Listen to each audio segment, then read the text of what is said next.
Nzambe nanguya, yo sanjola, yo sanjola, Nzambe nakembo, Nzambe nanguya, yo sanjola, yo sanjola. On acclame pour le Seigneur. Prenez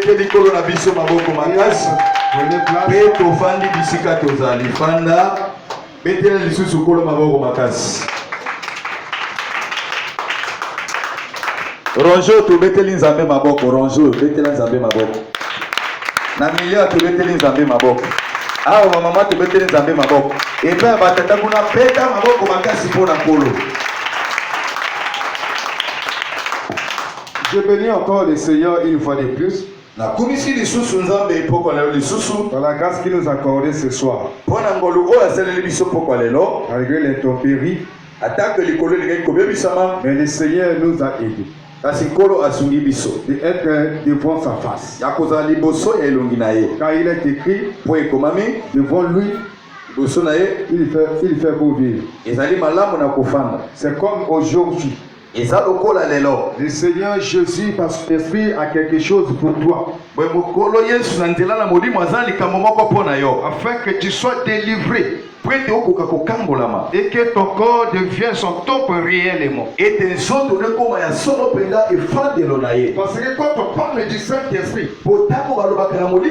il se manifeste. Parce qu'il est écrit, là où il passe, il laisse récit. Si tu étais malade, le Saint-Esprit passe là, tu es guéri. Si tu étais envoûté, s'il passe, tu es délivré. Parce que le Saint-Esprit ne désenvoûte pas. Allons-nous la comportement. Moi, on a pris la Bible à terre. Allons-nous la comportement. Allons-nous la comportement. Moi, il y a la comportement.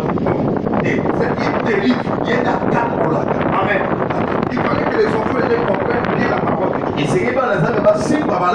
Celui qui désenvoûte, ce sont les féticheurs. Il maîtrise seulement l'esprit pour quelques jours. C'est contraire à la délivrance. La délivrance, c'est quoi? C'est libérer l'homme qui était fermé, emprisonné, qui était manipulé par les diables. Quand la puissance de la parole atteint cet homme, comme il est écrit, il envoyait sa parole. Et sa parole est guérie, est délivrée. Et les filles échappées de la force.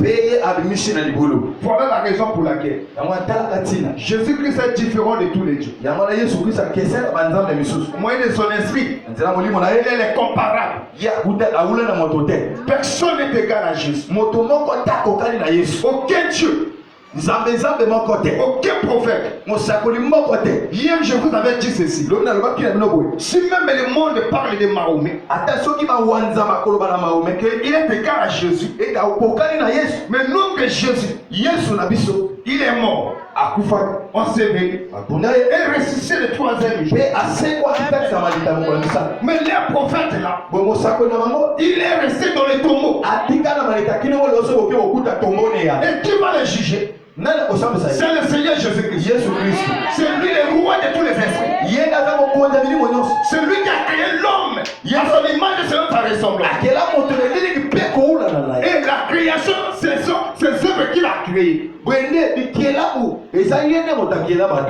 votre Dieu là, même les dieux de vos coutumes et de vos traditions là, il ne peut jamais égaler à Dieu. Parce que notre Seigneur Jésus-Christ, il est incomparable. Il est l'intouchable. Le Dieu tout-puissant, c'est lui. C'est lui le Seigneur Jésus qu'on parle par les Saint-Esprit. Alléluia. Oh, le Saint-Esprit, c'est son esprit. Le Saint-Esprit et Jésus sont un. Et il est avec les dieux de paix. Ne laisse pas entraîner par les embrouillements que non, il y a un Dieu, le Père, le Fils et le Saint-Esprit. mutuno teke yana nzambe tata nzambe mwana nzambe molimo te aze nzambe kaka moko. Un jour Dieu a dit à Moïse, mokolo moko nzambe alobi na Mose rassemble les enfants d'Israël. sangisa bana na Israeli Et dites-leur, loba na bango écoute Israël. Israeli boyoka Comme on dit en hébreu, lokolo balobaka na ebele Shama Israël. boyede bato na Israeli Donc Adonai Elohim. ete nzambe se moko Adonai hey. nzambe azali se ye moko. Alléluia. Donc écoute Israël. yoka Israeli Le Seigneur notre Dieu est un. nzambe mokonzi na biso aza se moko Et il est le seul Dieu. mpe aza se nzambe se moko mpenza. C'est lui le Dieu d'Abraham, ye nde nzambe na bala ya d'Isaac Isako et de Jacob. mpe Jacob. C'est lui le Dieu qui est avec Pierre, ezali nzambe azalaki na Petro Paul Paulo et Jean. mpe na C'est Yohane. le même Dieu qui est apparu à notre Père spirituel. eza se nzambe moko abimela tata na biso moyo. Donc on n'est pas appelé comme ça, nous sommes un peuple élu par Dieu lui-même. toza ekolo epiaka wana nzambe tobima na puasa te. Il fallait que tu ouvres l'intelligence et la connaissance de savoir les choses de Dieu. esengeli ofungolaka ye mpe mponi ya koyeba makambo na nzambe. Si tu connaissais les dons de Dieu, soki oyebaki likambo na nzambe tu ne pourrais pas aller te consulter quelque part okaki okende kotala banganga to bato libuwa et aller invoquer même l'esprit des morts. kokende kobela ta molimo ya kombo na bino akufa kala Non, bien aimé. te molingami. C'est que tu ne connais pas Dieu. koyebi nzambe te Ça, c'est un grand péché. yango eza lisumu monene. Dieu ne partage jamais sa gloire à personne. nzambe okambolaka ke monene na moto te. Mais si tu fais des choses comme ça, soki osali makambo na ndenge wana tu es en train de sous-estimer la puissance de Dieu. ozali kotiola nguya na nzambe. Souvenez-vous, okanisa le roi Saoul, ete bongo Saulo lorsque l'Éternel a ejete ntango nzambe abwaki ye il est allé akei de consulter okende kotungota une magicienne boyende mwasi moko ya solo pour lui montrer l'esprit des prophètes Samuel. po ete alobisa ye molimo na Samuel. Or, la Bible dit ceci. biblia elobi bo Tu n'auras pas d'autre Dieu devant ma face. okozala banzambe mosusu ya liboso elobi na Lui, il a laissé Dieu. ye atiki Mais il nzambe est allé se consulter. akei kotala Mais les jours-là, mokolo wana que ce soit lui et son fils, eza ye na mwana na tous ye les deux étaient morts. akufaki Parce que Dieu l'avait frappé mpoza babetaki ye à cause des idolâtries.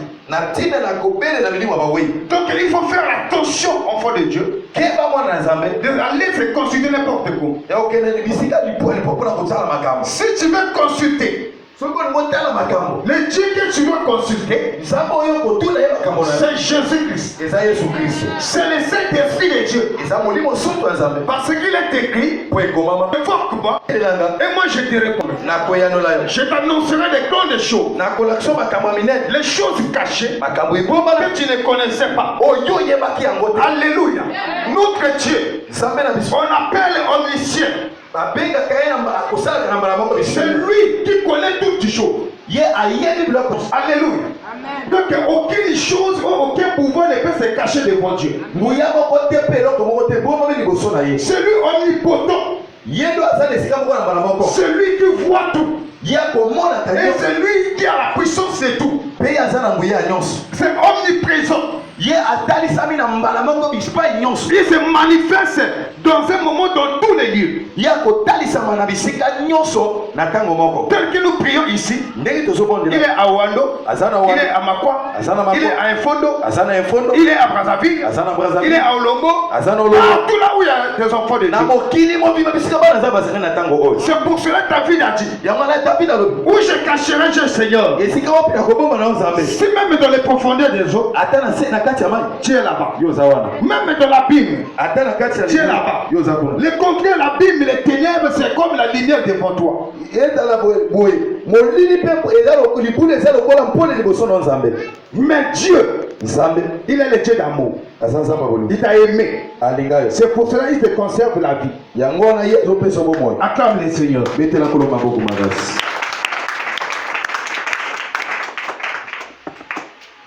Nous parlons du Saint-Esprit bien-aimé. tozoloba na molimo soki moningami Ici, nous allons seulement toucher quelque chose et nous passons directement. tokosimba likambo moko mpe tokolenga na lombango. Prenez le livre de Matthieu, le chapitre 21.